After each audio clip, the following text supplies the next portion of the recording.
Beach volleyball national match. આ મેચમાં under 14માં ગોલ્ડ મેડલ, અંડર 19માં બ્રોન્ઝ મેડલ મેળવીને આવેલી ટીમનું વડોદરા રેલવે સ્ટેશન ખાતે ભવ્યાતીત ભવ્ય સ્વાગત કરવામાં આવ્યું છે. કોલકાતા ખાતે યોજાયેલા નેશનલ બીચ વોલીબોલ ટુર્નામેન્ટમાં સેગની પ્રયાસ થકી ગુજરાત બીચ વોલીબોલ માટે અંડર 14ની ટીમ, અંડર 19ની ટીમ આ ટુર્નામેન્ટમાં ભાગ લીધો છે. અંડર 19ની ટીમને બ્રોન્ઝ મેડલ મળ્યો છે. અંડર 14ની ટીમને ગોલ્ડ મેડલ મળ્યો છે. વડોદરા રેલવે સ્ટેશન ખાતે તેમનું ભવ્ય સ્વાગત પણ કરવામાં આવ્યું છે. વધુમાં ખેલાડીઓએ જણાવ્યું છે કે તેમના કોચ અને ગુજરાત સરકારના મદદથી આ ટુર્નામેન્ટમાં તેઓએ ભાગ લીધો છે, વિજેતા બન્યા છે. સાથે જ ભવ્ય સ્વાગત બદલ સિનિયર ખેલાડીઓ ભાવેશ પરમારનો આભાર પણ વ્યક્ત કર્યો છે. સ્પોર્ટ્સ ઓથોરિટી ઓફ ગુજરાત જે અમારી પાછળ મહેનત કરે છે તેનાથી બધી ગેમમાં આગળ મેડલ પણ આવે છે અને ઇન્ડિયા પ્લેયર પણ રમે છે. એના માટે બી અમે બહુ આભારી છે. અને આગળ અમારો એ ટાર્ગેટ છે ઓડિશામાં યુથ ચેમ્પિયનશિપ જે યોજાઈ રહી છે એમાં અમારું સારું પ્રદર્શન રહે.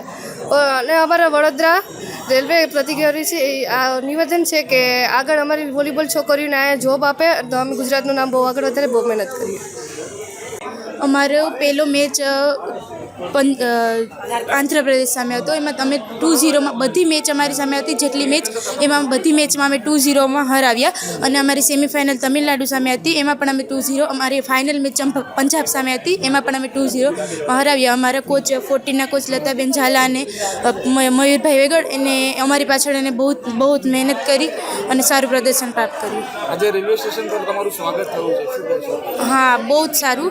જે અમારા સિનિયર પ્લેયર ભાવેશભાઈ પવાર સરજીને બહુ જ સારું પ્રદર્શન રેલવે સ્ટાફ સાથે બહુ ખૂબ જ સારું પ્રદર્શન કર્યું અને અમારું સ્વાગત કર્યું. એનામાં અમે આભાર વ્યક્ત કરીએ છીએ. અંડર 14ની જ ઉંમરમાં આ પ્રકારે ગોલ્ડ મેડલ લાવવો કેટલું મહત્વનું માનો છો? ખૂબ જ મહત્વનું. મારું નામ સ્નેહા જણકર ચિત્તરભાઈ છે. અમે 69 નેશનલ બીચ વોલીબોલ દીઘા ખાતે વેસ્ટ બંગાળમાં પ્રતિયોગિતા થઈ હતી. એમાં અંડર 19 અને અંડર 14ની ગર્લ્સે પ્રતિયોગિતામાં ભાગ લીધો હતો. એમાં અંડર 19નું રિઝલ્ટ બ્રોન્ઝ મેડલ છે. એમાં અમે સેમિફાઇનલ તમિલનાડુ સામે લૂઝ રહ્યા 2 પોઈન્ટ માટે. એ અમારો બેડ લક હતો. અને અમારે 14વાળી ગર્લ્સનો ગોલ્ડ છે. હિસ્ટોરિકલ રિઝલ્ટ છે. કેટલી મહેનત આના પાછળ? અમારી મહેનત અમે 15 દિવસનો કેમ્પ લાગ્યો હતો. ત્યાં અમારે મયુર વેગડ અને લતાબેન ઝાલા 14નો કેમ્પમાં હતા અને રવિનાબેન અને કિરણબેન પરમાર 19ના કેમ્પમાં હતા. એ લોકોએ બહુ સારી અમારી પાછળ મહેનત કરી અને પ્રેક્ટિસ કરાવી અમને. આજે વડોદરા રેલવે સ્ટેશન દ્વારા તમારું સન્માન કરવામાં કેટલું પ્રાઉડ માનો છો?